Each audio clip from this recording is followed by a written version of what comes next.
leave it up to luck, this is dedication. Yeah, we in the winner's circle like we Katie Davis. And the class is back in session, get your education. Yeah, we getting paper, it's going down. When we in town, we ain't stopping till we hit the Triple Crown. When we get to picking, boy, you better listen. Deeper than the blood, this a family tradition. Y'all boys are in trouble, this the daily double. Call it like I see it, baby, you can bet on me. You can bet on me, yeah. You can bet on me, yeah.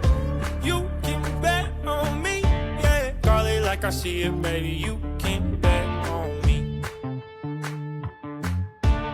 Daily Double Podcast, back in your life. Excited for a nice recap. We have a lot to talk about. We had the Breeders' Cup this past weekend. A lot to talk about with that. We have some fun jockey takes. We have a lot to talk about. Where do we start? Wow. I mean, you know, hey, the Breeders' Cup just happened. Yep. It was a phenomenal episode. I think we should talk a little bit about the Breeders' Cup to start, you know? Yeah. I mean, Del Mar did a great job. The weather was great. The racing was great. I mean, we saw almost a repeat of last year's championship, only this time Forever Young winning and whatnot. And, you know, the Europeans did their thing on the turf. And as they do. And it was good. I played for 3 days at Del Mar from my house, of course. And I really enjoyed myself. I broke even after the 3 days, but I put a lot of money through the machines and had a lot of fun. How about some of the history that we were talking about of the Breeders' Cup? Yeah. This is fun. This is cool. Well, you know what? It's important. It's important because obviously horse racing's been a big part of the American culture for a pretty long time. I mean, going back to, you know, late 1800s, Yep. Horse racing's been a part of culture. And in 1982, John Gaines from Kentucky came up with the idea with the Breeders' Cup organization that he said we should have an end-of-the-year championship. And they put it together, and in 1984, they had the inaugural #1 Breeders' Cup. It was very successful even from its early onset. And now, this year was its 42nd year. And it's great. And the thing that you and I were talking about before is this wasn't just an American tradition. This is Europe being involved, Japan being involved. This has become a major horse racing event, you know, like the World Cup in soccer, you know? And I think it just elevated the game. It made it world class. And, you know, look, the Europeans dominated the grass. We dominated the dirt, you know, and it was terrific. What'd you think? Yeah, I thought it was a great year. Just don't want to skip over what you said about. It feels to me a little bit more like USA versus the world, the Breeders' Cup, as opposed to like everyone like entry to entry. I feel like the United States and the horses bred here in the U.S. have about 75% of the entries. Do you think that's fair? Oh, definitely. And even the breeding. A lot of our horses from here went to Europe and bred, or into Japan and bred. Yeah. You know, and it's, you know, Kentucky is the fountainhead. You know, the bluegrass state. It's great. That's the best breeding spot in the world. Definitely. You know? Definitely. And that's why it's imperative that they started this. It comes down to a great job by them. You know? I think that they did a great job. They put on a great show. I feel like the coverage was top notch. It was just it's a great product that they have. For me, I wasn't as excited about it this year as soon as I heard that Sovereignty wasn't going to run. I sort of had been building up this hope that he was going to put together a 3-year-old campaign that you could put against anyone in history. And I still think that he's in the talks of that, but a Breeders' Cup Classic win this year would have put him in a position of like a top 5 horse of all time for like a 3-year-old campaign. Well, look at the finish. Forever Young and Sierra Leone finishing heads apart. Still look like Forever Young was strong at the end. Yeah, I agree. Finishing heads apart in 2 minutes, .18 seconds. Sovereignty runs that. Sovereignty ran that and the Travers. Yeah. Sovereignty, imagine those 3 horses across the track at the wire. It would have been tremendous. It would have been a tremendous event. He spiked the first fever like on a Tuesday. Saw an interview with Billy Mott. He says, we'll have to monitor him. We can't make a decision yet. They gave him medication. It took the fever down. And then the fever came back. And Billy said, there's nothing we can do. And like you and I were saying before, you can't come into this race feeling off. No. I mean, you just can't compete. And it's a shame because I think we were a little bit cheated of an unbelievable event. Look, the 3 finishers from last year finished 1, 2, 3. But you could see how important it is for the older horses.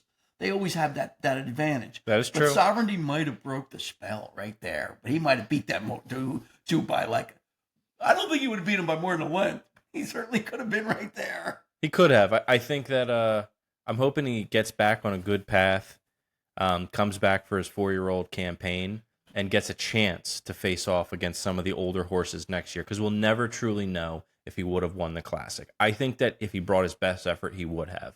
But that's hearsay. Next year, if he gets to face the fierceness of the world and beyond, I'd love to see them at some classic distance, not just 1 1/8, like 1 1/4 and beyond, and see him match up with some of the best. Yeah, and you know what? I don't know. I don't like what I heard the other day.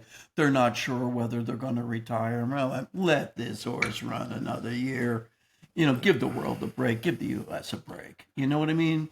Oh, that would be crushing. Look, these horses live to 20, 25 years old. He's going to breed for the rest of his life.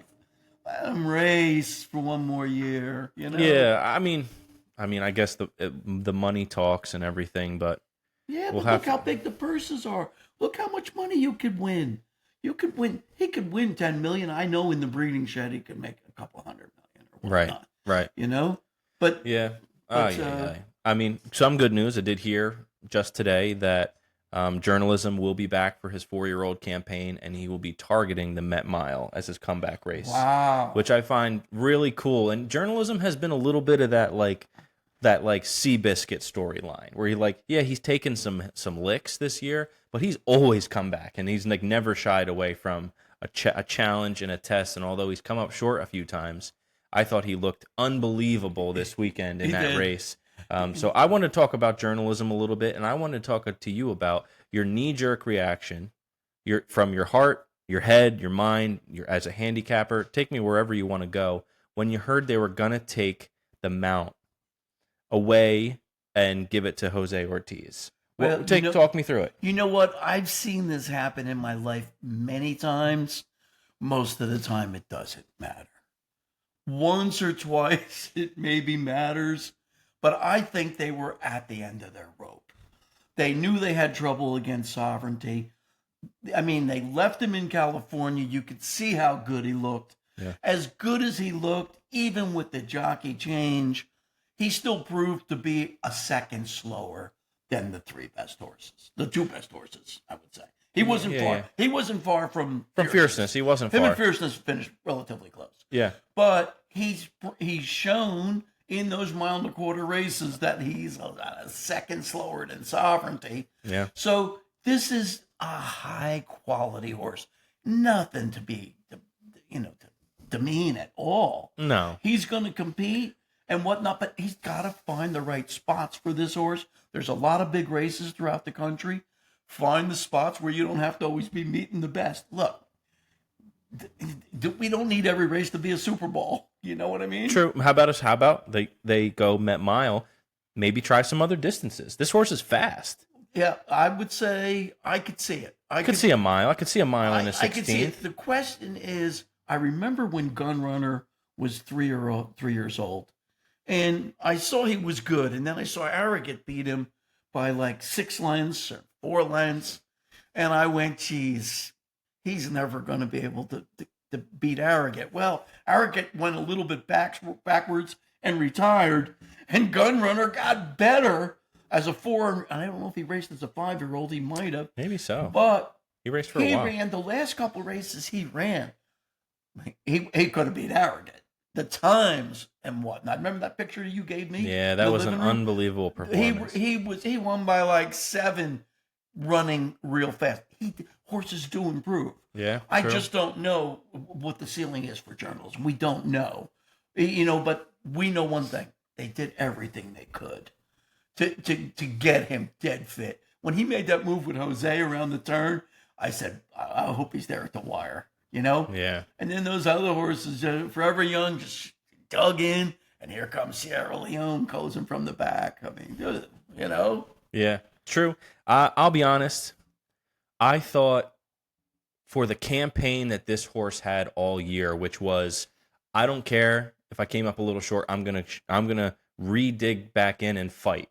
I don't care that I got compromised around the turn in the Preakness. I'm gonna re-dig back in and win at the wire. It just felt like that was the horse's MO. And then I just felt like I did not like the move going away from Rispoli. I just felt like you had just dug in and fought all year for you to take this stance in this last race of the entire year. It's not like you decided to make this change during the Triple Crown sequence, to decide right here, right at the finish line, that you were going to take the mount away for no reason other than what we can speculate of, let's change it up. For me, is just weak. And I didn't like that. I read that Rispoli, was a little bummed out over it, and his kids he posted something like, yeah, my kids were crying when they found out, and then obviously that's no big deal, but it's just shows you how much he loved the horse. And I just thought, for a season where they just kept defying the odds of like, yeah, they're just going to go to California and put their tail between their legs, and they just kept coming back and fighting, to kind of lay their guard down at the last second and be like, hey, like Tom Brady, come play for us. I thought it was weak. You know what? And you and I, we're romantics by nature, and we love the movie Seabiscuit. And remember, what was his name? What was the guy? Yeah, Red Pollard. Yeah, Red Pollard. And Charles makes that speech. You can't take the heart out of it. Yeah, he said, I'd rather break a man's leg than his heart. And whatnot. And, I'm sure there might have been a little bit of artistic thing, but I'm sure he probably did that. And this was a touch cutthroat in a way, but I think it almost showed how much there was a difference between sovereignty and journalism. And it was too definite. And they were going like, I don't know if we could bridge that gap with the horse. Maybe we could try something with the jockey. I don't think it was all in bad intent. Do you know what I mean? But I felt like you, because Umberto is a class act, phenomenal rider, great turf rider. I watch him ride on TV a lot from California. He's excellent. I mean, he's an excellent jockey. There's no doubt, we keep bringing up Seabiscuit. I think this horse reminds me of him in a lot of ways, and the culmination of his story for this year had a very Seabiscuit-like ending, in that Red Pollard was taken off the mount. When you think of journalism, you think of Rispoli, and Red Pollard was taken off the mount, and George Wolfe, a.k.a. Jose Ortiz in this instance, stepped on and had to deliver. I mean, the horse didn't win, so it was what it was, but I thought it was weak sauce. Your point may be well taken in this respect. Maybe a mile and a quarter is not going to be his best distance. Yeah, that's fair. We've seen that. Yeah. And whatnot. But here's the other thing that I love the horse. You know that. I played him multiple times. Mm-hmm. We got to remember, you and I saw him just beat Gosker twice. And Gosker ran a few weeks ago at Keeneland and didn't get the job. Didn't run well in the Pennsylvania Derby. So I'm not sure. I think he was better than the next group of horses. But he couldn't measure up against sovereignty. Yeah. I would say that's the problem. And I think they were frustrated by that, and that's why they did what they did. You know what and then who knows? Maybe they're overreacting to that one race, that mile and a quarter race, where he comes out a little sluggish and then he moves up and whatnot. But, Jose did hustle him a little bit more. Yeah, he did. Jose did a great job on him. I actually loved the ride. Yeah, I loved the ride. Yeah, exactly. Me too. I think he just hangs at a mile and a quarter. Yeah. He didn't finish. But that doesn't mean that next year he won't finish. We see horses develop from 3 to 4, even from 4 to 5. Yeah. They peak sometimes at 4 and 5 years old. Yep. You know who he reminds me a little bit of back a handful of years, I don't know how many, probably goes back maybe pre-COVID, so maybe 19, 18. But remember horse Palace Malice? Oh yeah, Who ran- Mikey Smith. And then he ended up being a miler, and I think he actually went on to win a big mile race. It could have been the Met Mile. I think he won the Met Mile. Yeah. I think this horse is on a similar trajectory. Well, you know what? Look, we have a tendency. We want horses to be consistent.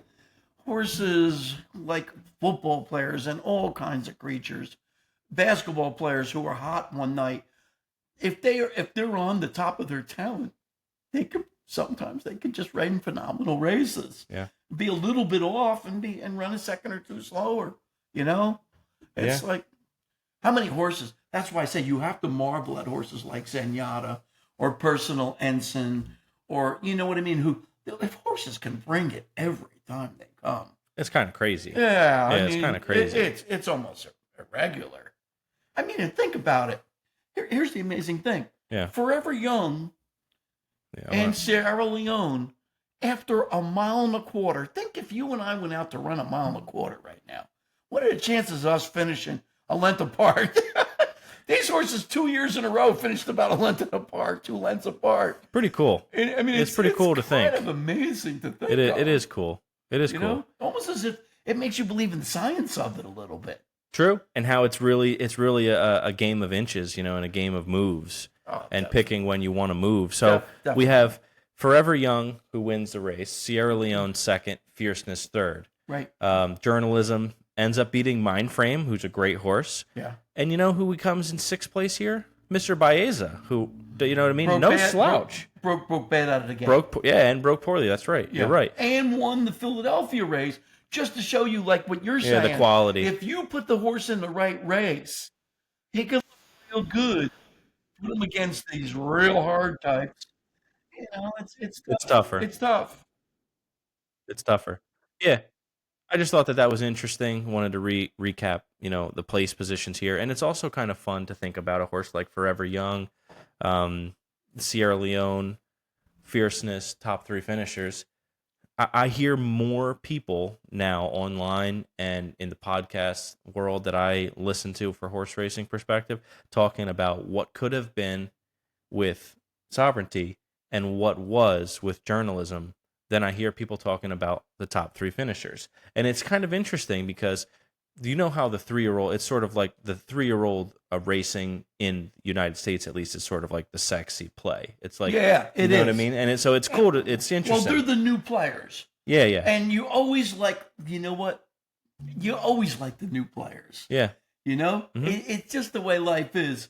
There's something exciting about something new. Yeah. Yep. There's no doubt. Definitely. And so I just really I thought it was a great year, start to finish. I wish we would have seen my 2 regrets on the year are I wish I would have seen a Sovereignty to have a chance to either win the Triple Crown or compete in the Breeders' Cup Classic. The fact that we were robbed of both of those, and it's looking like he may retire and not give us a 4-year-old campaign, that is 3 strikes, 3 kicks in the nuts. That would burn. If we lost all 3 of those, that would burn. I'd be very surprised. I don't know who makes the final decision. I don't. Got to be the ownership group. Yeah, right? I'm not sure what the owner what they'll do. But ultimately, this horse was such a massive talent that we're seeing horse. There was a horse I saw this year. I thought I was reading wrong. It cost $5 million. I mean. There was one horse cost $3 million. Barnes cost $3 million.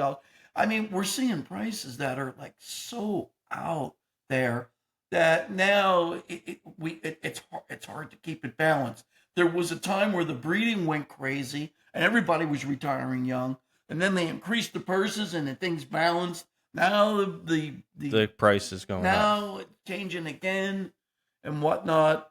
Yeah. We need our heroes, though. We need our heroes in the game. We don't want to see our heroes. But look, this brings me to a very important point. I studied it this week.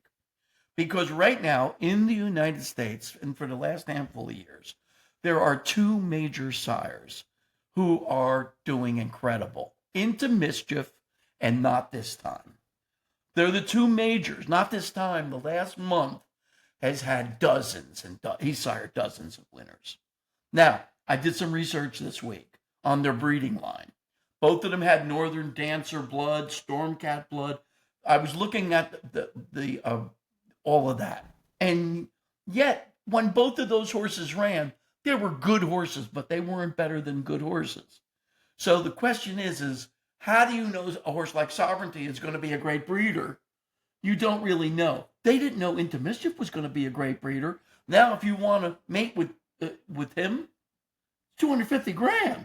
Guess how many horses he covers a year? 200. Yeah, You do know the what I math. mean? Do the math. Yeah, exactly. right. And whatnot. But there's And he no wasn't guarantees. Sovereignty. Into Mischief wasn't Sovereignty. Not at all. Yeah. But that's one of the Sure. problems. That's the gamble. They don't know. Even there's been a bunch of horses who were good horses, but you didn't know that they were going to be great sires. Mr. Prospector, a bunch of horses. Who was the horse we saw like every 3 seconds on the turf? Everyone was by this horse. It was on the turf. It was like all these grays and Tappet obviously was unbelievable. Tappet was on there. Cozine. Yeah, we yeah, saw yeah. a whole bunch by Cozine, and then Northern Dancers on the turf, but that's a strange science into itself. Yeah. To find the right nick, they call it. Yeah. That creates that. But you don't know. That's an intangible. That's an intangible that's hard to completely understand. True. All right, let's talk about the Breeders' Cup. Were there any other individual performances between the 2 days that really stood out to you? Too many races to cover all of them, but were there any? You know what? Kudos out to Jose D'Angelo. I talked to Jose. He's from Venezuela. Actually, when I talked to him, he spoke pretty good English, some broken English. Jose has moved forward quickly in the last 3 years, and he had 2 winners, She's So Spicy and Ventornato. He won 2 sprint races, and those were both, one was $1 million race, one might have been $2 million race. I was but I know how hard of a worker he is. Yeah. And whatnot. He did incredible. Here's the other thing that I find a little bit intriguing. Everybody talks about, I don't know if I'm going to be playing that horse. He's coming out of the 13 hole. All right. Then they got another horse. I don't know if I'm going to put that horse in. He come out of the 14 hole. Well, guess what? 2 horses came out of the 14 holes this weekend and one at Del Mar. And one easy, both of them. And it was like, and then there was a 10 horse that ran good. I'm not sure I'm going to put all this energy into these dang post positions. Do you know what I mean? Yeah. It's like, I don't know. Sometimes I think people use that as too much of a major racing tool. You don't know how a race is going to evolve. How about these trainers? They ask the trainer after every race, what did you tell Johnny Velasquez? And the guy goes, I didn't tell him nothing. Mm-hmm. He goes, Johnny waits till they come out of the gate, sees where he finds himself, and then he makes his decision. He says, and all of them are saying the same thing now. You know what I mean? Yeah. And ultimately, this game has a certain randomness. So if you come out of the 14 hole, what do? You angle over and you save ground. Or you move quick and you get into it. These guys are professional riders. 2 14s won. Yeah. All I heard was, you don't want anybody on the outside at Del Mar. You don't? That's funny. I think that there's a discussion with, depending on the race style of your horse specifically and how it can correlate to a post position, then we could talk. But just to make the blanket statement of like the 14 hole is dead, that doesn't hold any weight to me because you haven't told me what the distance is and if the horse wants to be close to it. So now we're just talking recklessly, and we're talking a lot of times they're talking about statistics, and the 14 is not even in the race. You know what I mean? Yeah. So it's like you talk about the most winningest post position, even by percentage. You know what I mean? A lot of times it's going to be a skewed statistic. I could see making a note of it, but I can't. Yeah, don't not play a horse that you like. I can't see beating it into the ground because when a horse is feeling great and wants to run, they're competitive like we are. Yeah, they're going to go. They're going to put everything they're feeling great. They want to win, the horses. Yeah. I mean, they're competing. It's like, I don't know. And sometimes it's hard to predict these speed duels and the lack of them and whatnot. And True. I mean, that's what makes the game beautiful. I mean, and all that. Yeah, no, I agree. All right, so there'll probably be a couple more Breeders' Cup things that come up as we go here, but there's a couple different spots we wanted to hit on with our return podcast here. That some things that have happened in the game. One thing that I thought that was interesting, we didn't get the chance to talk about yet, was the foul in the race with Kendrick Carmouche, where he earned himself a suspension leading into next year's Saratoga meet, which I found kind of interesting and not sure if I had seen that like that before. What was the name of the race? That was the Jockey Gold Cup. Jockey Gold Cup. And what was Antiquarian won the race. He was on... and Sierra Leone ran second. Antiquarian ran unbelievable that day. He did. He ran a good race. And Carmouche was on the 7 horse. Phineas Fogg. Yeah, Phineas Fogg. Phineas Fogg. And Carmouche had made a decision in his own mind, I'm sure, before the race. Yeah, that he was going. That he wanted to try and outbreak the rabbit in the race that Chad Brown had put in the race. Ridden by Dylan Davis. Right. Yep. So he was next to him. Yep. So when they came out, Carmouche stepped on the gas, and when he did, he angled over. He definitely angled over. It was definitely a foul. I think the problem is it may have been a little bit premeditated. I don't think the horse necessarily bore it. I think Carmouche said, let me make the move ahead of this horse and get there. I think if we talked to Kendrick, he'd probably say, I went too close. You know what I mean? Yeah, it could. He could. And then it caused a reaction. It took Mindframe out of the race. It took White Barrio out of the race. So it actually hurt the race. Mindframe was ridden that day by Irad Ortiz. White Barrio by maybe Zayas? Edgar Zayas. Edgar Zayas. And you remember they almost looked like they were going to be riding on each other's horse. Yeah. And whatnot, but took those two out of the race. And then Sierra Leone, who was a late runner, wind up stepping. He's the horse that wind up stepping on Irad's arm and ribs.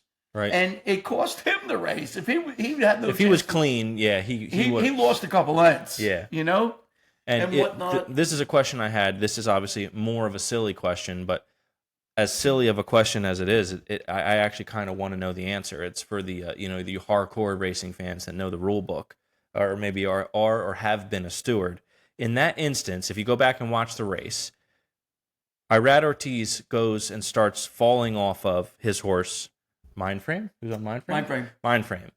White Barrio is right next to him, ridden by Edgar Zayas. Right. There's a tangle and a shuffle, and Irad actually ends up on the back of White Barrio behind the saddle. For a brief few seconds. For brief, just to sort of be like, try and save myself here from not falling. Right. Zayas ends up shuffling in the saddle a little bit, and he almost looks like he's going to go down. So my question is this. If Zayas goes down and Irad gets pushed up, and ends up in the saddle of White Barrio and wins the race, is the horse automatically disqualified because he was ridden by a jockey that he didn't start the race with? Does White Barrio get credit for winning the race because he finished the race with a jockey that was supposed to be riding in the competition? And if so, does Irad get the money, his percentage, pay, and does he have to split any with Edgar Zayas? It's so fun. So fun. It would be such a totally new experience that I will guarantee you they would be deliberating for a long period of time. I would think they'd be scratching their head, we never had this happen before. Yeah, it could be just an automatic DQ. I would think so, too. I think that they would probably go, we have to have rules somewhere. Yeah, definitely.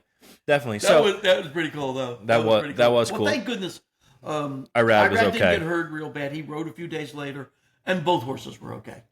And both horses were okay. That was the important thing. Like I said, when I talked to Mooch after the race, he said I never hit him, but he did tighten the spot. He tightened the spot. And he forced the 6 to kind of go a little bit in, who in turn went into the 5. And right, you need these kind of. This could just be a night full of hot takes. My hot take leaving the race was, if that same circumstance happened. And the only difference was and Zayas, Irad specifically, didn't fall off. I don't even think we're talking about a fine, a suspension, or a disqualification. Yeah, right. I really don't. Like, I'm talking the same scenario, but yeah. little shuffle, and then he's like back. Well, I don't think there's anything. You bring up a valid point. Is that sometimes, they do this in California now. If you foul somebody, but you don't cost him a spot and you beat him easy, they don't take you down. If you cost him a placing, suppose I cut somebody off. Not real bad, I cut somebody off, but it was a foul. And it forces me to slow up and I get past and I lose the second spot and I finish third.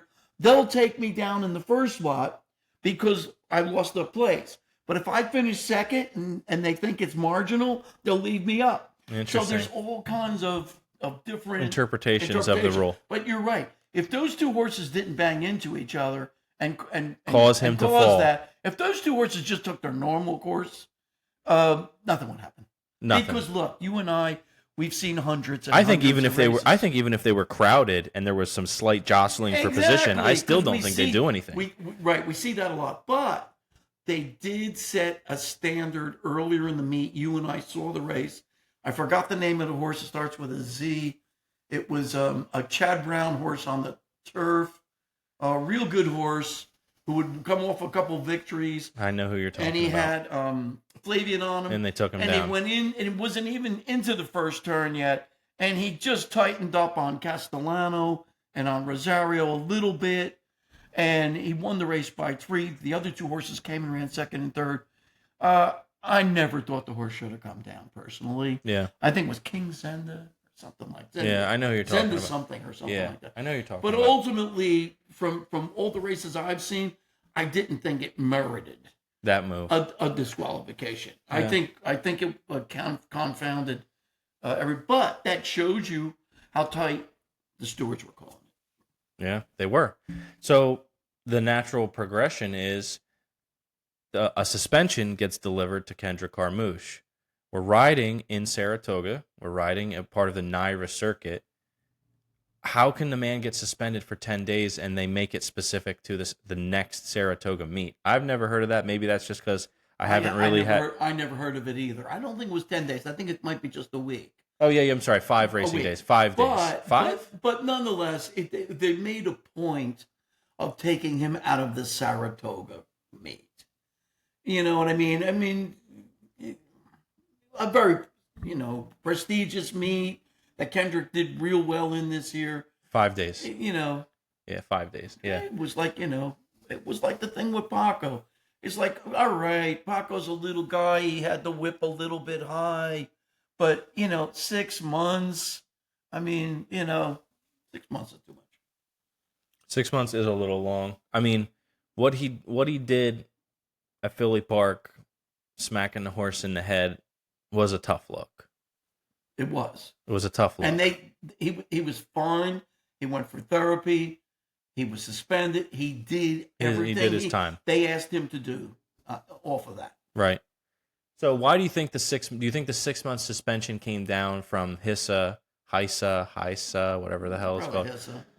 Because he was a repeat offender and it sort of had been just compiling? I think they pretty much had told him and told the racing world, if you have more than a certain amount of infractions, you will be punished. They did make the statement. Right. Right. Did he break the rule? Yes. But I still say you've got to take into account, if anybody's seen Paco Lopez, he's a short little Mexican man. He's, you know what I mean? He don't have much neck.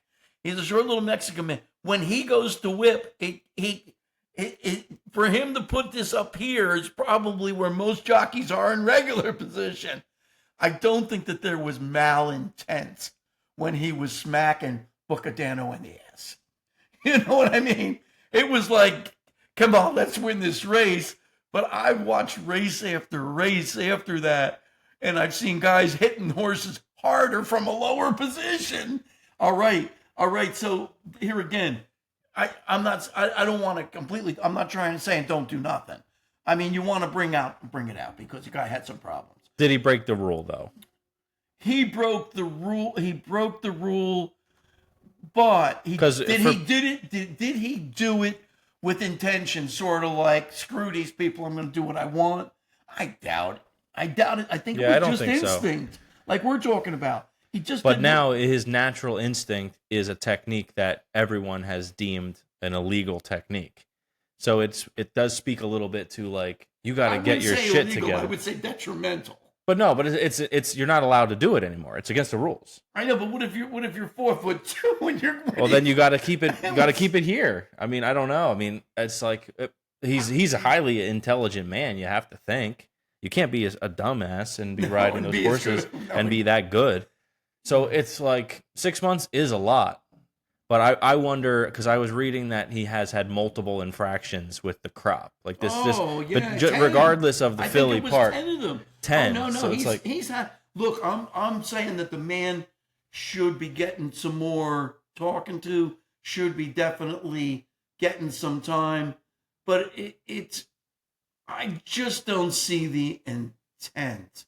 I don't see the intent. Look, if you and I are watching a football game and they're trying to keep the quarterbacks in good stead, guy, it's marginal. He hits the quarterback a little bit late. The quarterback gets up slow. He's holding his head and whatnot. Are we going to suspend this guy for 3 games? Because of this? We're not going to suspend him for 3 games. We're going to say 15-yard penalty. And there are occasions where if in college, if you make the hit, that's why you out of the game for the rest of the game. Yeah. In college, they do that. Right. And intentionality is important because he didn't have a buzzer in his hand like the other guy did from, where was that, Philly? No, Charlestown. Charlestown. The jockey had the buzzer and he got a suspension and a fine. So that is specifically I'm going into this race to try and gain a competitive advantage.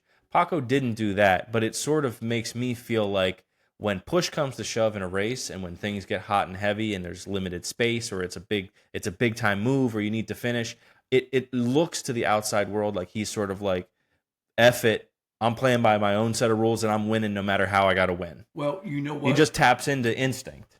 I agree. And that's not okay if there are rules in place and you're not following. Well, you know what? I remember watching the races last year. And I remember listening to the great Richie Migliore, who I respect as a rider and as a pundit. And he said he would be criticizing Irad a lot. And he was saying he's riding too rough.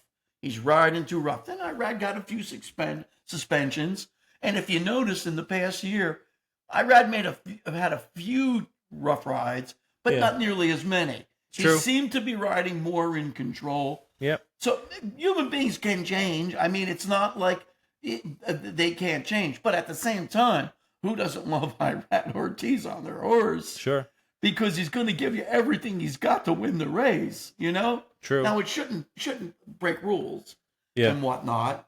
And I've seen Irad do that a few times. And you have to think about the whole profession, too. I mean, I'm somewhere in the middle on it. I think that the length of time of a suspension that he got is not warranted without that being something that's known to a community or a guild or an organization, a league. 6 months is way too long for these jockeys that ride day to day, unless you're telling them on your 10th infraction in this amount of time, it's a 6-month suspension. It needed to be laid out a lot more clean for people that are making their living by showing up each day and hustling. I forget where even I was going with this, but I still say it's there again. I mean, there's multiple reports. I read the report from Australia. It says that when you hit the horse with the crop, the whip, they call it the crop, it hurts them just as much as when it hits a human being. I find it hard to believe. Now, I just do. I watched Paco smack the horse. If I hit you with that whip hard, you'd make a scream. You'd probably bolt your body. Paco whacked that freaking horse in the head at Philly Park. The horse didn't even flinch. I looked like he was going to say, yeah, try it again. Do it again. You can't hurt me. And these horses are tough. I ain't saying do it on purpose. But these horses are tough. I don't know if I if I like the study, the outcome of the study. It's like, I mean, I'm not saying hurt the horse on purpose, but it's like, we're watching violent football every freaking Sunday, bro. Yeah, I mean the game's just gotten to a place where it's a little bit under the microscope right now. So like I like it because I want to see the game live on beyond my time and everything. So I don't want to see a world where there's a few infractions or unfortunate euthanizations, and then we have to worry about the sport getting shut down or anything like that. So I'm somewhere in between on it all. I like the rules and regulations to keep the sport moving forward, but there is a world where you can go too far, and going too far and hurting the way people can make a living and overreacting to certain infractions. There's a balance. I think there's a balance, but I also think that there's a certain trust. We understand that sometimes things are going to happen that are going to be, a little off-putting in anything. Mm-hmm. And horse racing has delivered not only for me and you, but for so many people I know who adore this game, who have huge passion for this game. And I don't think you're going to be able to knock the heck out of horse racing from what I've seen, what they've done, especially after this weekend at Del Mar and what we've seen. I mean, there's a lot of class in horse racing. There's a lot of class, Yeah, and a lot of good people in important positions to keep the game moving forward. And I agree. I mean, I think that I think Paco probably has to chill out a little bit. I think he has to reel it in a little bit and maintain his level of aggression and power, but also understand that he's now under the microscope. Imagine if he goes out again and gets 2-3 more violations at the start of 2026. They're going to suspend him for a year. You know what I mean? Like he's under the microscope now. He has to adjust. Not maybe not in his mentality, but in the little minute details. And the guy wins so many races. For instance, Bookham Dano, he whipped him 4.5 times over the head.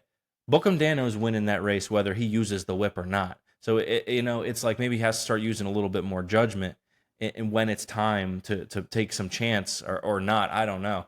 But it's a tough call. It's a tough call. It's like I said, it's a tough call, and it there again, it has to do with human nature, with how we react in competition.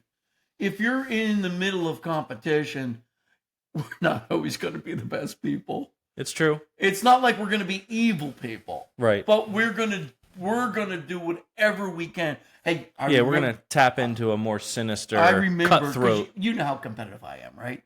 So I remember my friend Davey, God bless him, he, announces boxing. And I used to play Davey in battle ball before we went to the track down in Florida.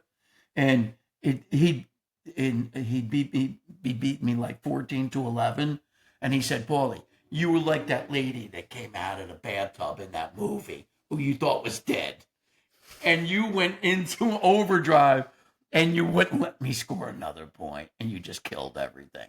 And ultimately, it was like, my pal Dave is a special person to me, right? Right. And here I was digging in to do everything I could to win that game. And I think that's human nature, is that sometimes it's what makes us great and sometimes which makes us buttholes. It's true. It's true. It's a good point.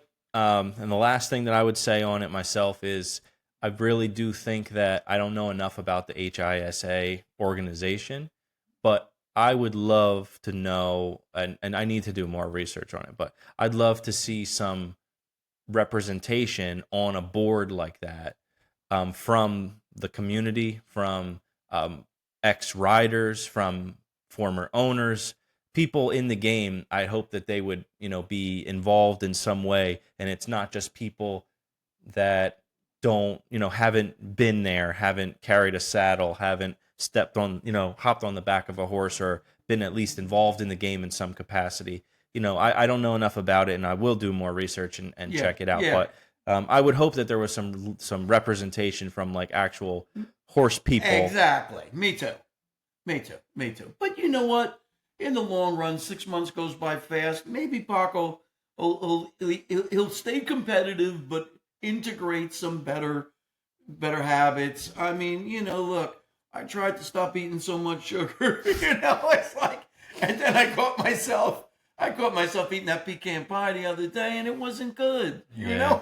And ultimately, I don't know. I look at the world when I was in my 20s. Yeah. I remember that I used to say there were wars, and I used to say to myself, I was an idealist, I was a hippie, and I remember saying, mankind, we're moving forward.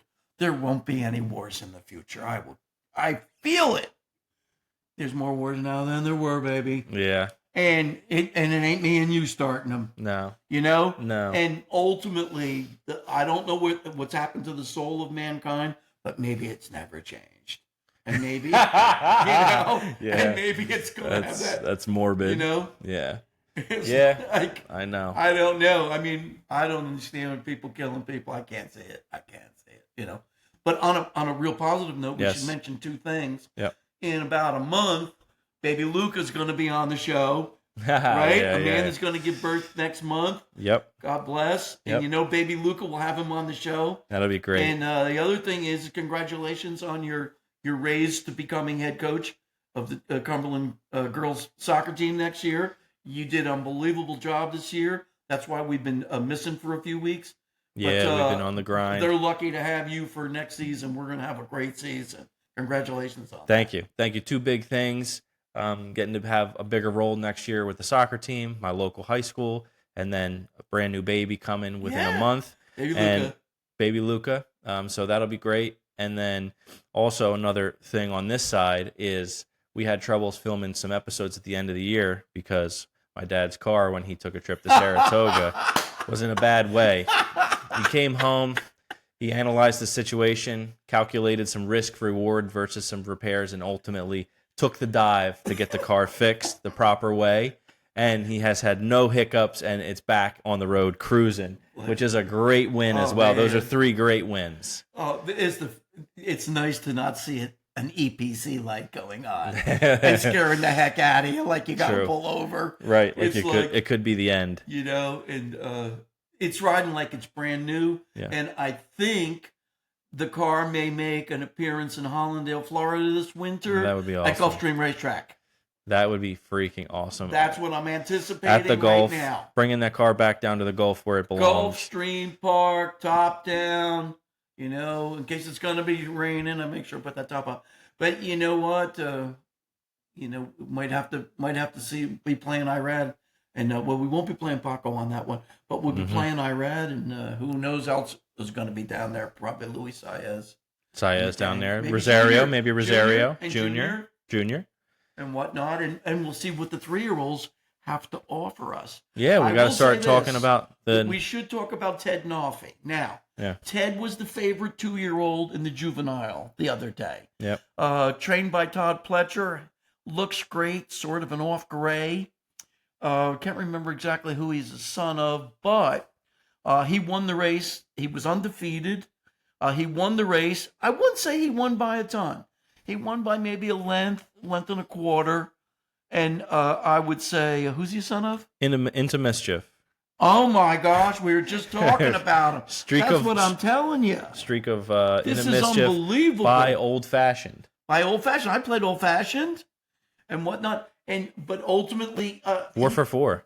Yeah, he's a good horse. I mean, it's early and whatnot, but he'll probably be the lead in for 3-year-olds right now. Says here he's pointed towards the Florida Derby, so maybe you get to see him down there. What's the date? Doesn't March. Oh yeah, 3/28. It's March 28th. March 28th. I could be down there. You could be there. That's right about where I go. You could be down there and whatnot, but Ted Noffey. And that's cool. He's got some tactical. Yeah. He doesn't have to be like far off. He'll run like 3-4 lengths off and make a move. Good horse. And it seems to me that from what I'm seeing from these intermissions and not this time, the horse has the right. Most of these horses have the right balance. I don't necessarily understand exactly why. Yeah. But they have the right balance. Now, if I'm not mistaken, Into Mischief is a son of Giant's Causeway. Giant's Causeway could run on the turf and on the dirt. And on the dirt. And he could go 1.25 miles. Yeah. And the dam, on the dam side was Trippy. And I think you and I saw Trippy run at Gulfstream. Trippy couldn't go any further than 6-7 furlongs. Yeah, So it's a look crazy what you blend. got. It's a crazy blend. You got this long distance with this speed thing. Right, So with the cross of surfaces. Yeah, and that's into mischief. So you're getting this balance. So what you're getting, horses who could be pretty much with the pace. Yeah. But have endurance. And True. it seems like they have the right balance. I mean, they're winning. He's a leading sire in the United States, I believe, 5 years in a row. That's crazy. That's crazy. Proof is in the pudding with that horse and his offspring. They've been crazy. When it's this many years, it's not a fluke. Exactly. It's not just 1 year of a pop off. You know what I mean? This horse it's unbelievable. has sustained success. $250,000 per time that you want to mate. What do they say? Breed. And 250,000. I read that he was covering 200 horses, but who knows? Sometimes they cover 200 horses, take a couple months off, and then they ship them somewhere else. Right. They cover another 200. True. What 250,000 times? Oh my gosh. Yeah. That's a lot of $1 million. That's a lot of bread. Jesus. Well, listen, Daily Double Pod. We're going to be back to, I'd say, at least twice a month, which would be beautiful. Yeah. We should do at least every 2 weeks. Yeah, definitely. We have a few guests that we have to catch up with to see if we can get on, which would be a lot of fun. We have some fun winter racing coming up. We have the Gulfstream meet that'll start. Oaklawn, that's Tampa. right. Tampa Bay Downs, which we love. Obviously, out in the West Coast, California, they keep on pushing. But yeah, any other fun updates? Not really. I mean, Aqueduct. If the weather's good, there'll be a nice winter meet there. And Santa Anita will be running, and and I think that, and then Oaklawn in November will start, and we'll see what they put together, because they put a good together. They do a good 3-year-old campaign. There's a big field. There was big fields. It's a hard track. If we're not real privy to it, yeah, because you'd have to really get to know it. Yeah, I think, to really do well. Yeah, but we use our looks, angles, and sometimes we cash some stuff there. Yeah, I like Oaklawn. I like Oaklawn. I like horses making that middle move in a stalking position at Oaklawn. I feel like maybe we can get Matt Dinnerman on. We'd love to chat with him. Yeah, definitely. And whatnot. That sounds fantastic. So I'm not quite sure what episode this is, but it's probably a 17 or an 18 for us. Been a long time coming, getting back. It's fun. And yeah, exciting things coming. Yeah. And more info. Let us know what you want to hear us, talk about, rap about, cover. And that's what we got. Yeah. I think, we're horse people. It's easy. It's in our blood. It's easy. And it's exciting, and we're going to pull it together. And it's great to be with all of you. It's always. Absolutely. Talk to you all soon. Thank you for joining us. Take care.